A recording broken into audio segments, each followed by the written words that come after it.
నమస్తే. Dollar dreams వేటలో ఉన్నవారిని, కన్నవారిని వదిలి అమెరికా బాట పట్టిన వారు ఎంతో మంది. చాలా మంది గొప్పగా స్థిరపడడం చూసి తాము అలానే కావాలి అని ఆనందపడ్డారు.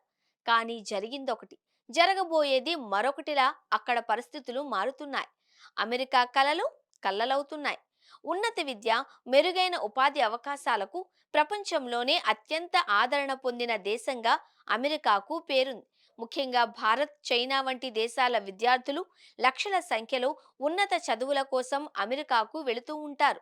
అయితే ఈ అమెరికన్ డ్రీమ్ సాకారం కావడం నేటి యువతకు కష్టంగా మారింది అని తాజా నివేదికలు వెల్లడిస్తున్నాయి.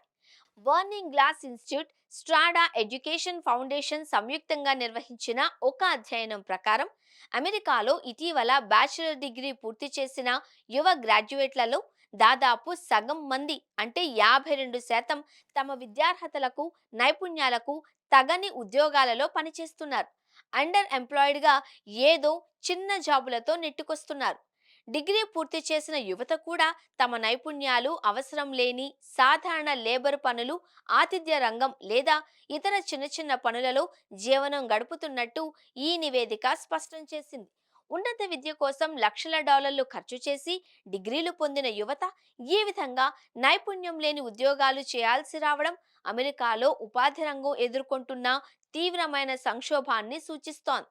ఈ అండర్ ఎంప్లాయ్మెంట్ పెరగడానికి కొన్ని కీలక నిర్ణయాలు ఉన్నాయి. భారతదేశం, చైనా వంటి దేశాల నుంచి ప్రతి సంవత్సరం లక్షల మంది విద్యార్థులు అమెరికాకు వస్తున్నారు.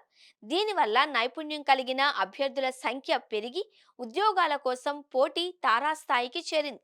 ప్రపంచవ్యాప్తంగా నెలకొన్న ఆర్థిక మాంద్యం కారణంగా అనేక కంపెనీలు నైపుణ్యం అవసరమయ్యే ఉద్యోగాలలో కోతలు విధించాయి.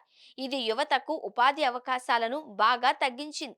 ఏఐ సాంకేతికత వేగంగా అభివృద్ధి చెందడం వలన ఎన్నో రకాల ఉద్యోగాలు అదృశ్యమవుతున్నాయి. సాంకేతిక రంగంతో సహా అనేక విభాగాలలో ఉద్యోగ మార్కెట్ పరిణామం కుదించుకుపోయింది. యువ గ్రాడ్యుయేట్లలో పెరుగుతున్న ఈ అండర్ ఎంప్లాయ్మెంట్ కేవలం అమెరికాకే కాక ఉన్నత చదువుల కోసం అక్కడికి వెళ్ళాలి అని కలలు కనే ప్రపంచవ్యాప్త విద్యార్థులకు కూడా ఒక హెచ్చరికలా నిలుస్తోంది.